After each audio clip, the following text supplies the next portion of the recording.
CDS आणि तिन्ही सेना प्रमुखांची बैठक आहे। संरक्षण मंत्री राजनाथ सिंह यांनी तातडीची बैठक बोलावलेली आहे। आपण थेट जाऊया, आमचे दिल्लीचे प्रतिनिधी प्रमोद जगताप आपल्या सोबत आहेत। प्रमोद, ही बैठक खूप महत्त्वाची असणार आहे। हल्ला व्यापक होणार का याकडे सगळ्यांचं लक्ष आहे, काय सांगशील?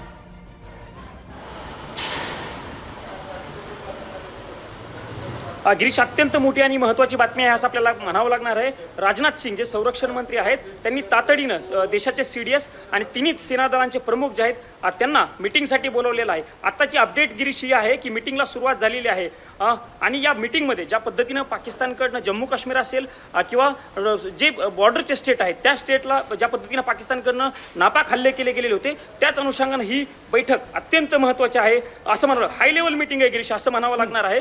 रणनीती काय असणार आहे याच्यावरती या बैठकीमध्ये चर्चा होणार आहे। काय पद्धतीनं या सगळ्याला उत्तर द्यायचं याची सगळी चर्चा या बैठकीमध्ये होणार आहे। प्रामुख्यानं जर गिरीश सांगायला गेलं तर हे हवाई हल्ले जे आहेत ते भारताकडनं पुन्हा एकदा केले जातील अशी देखील माहिती मिळत आहे।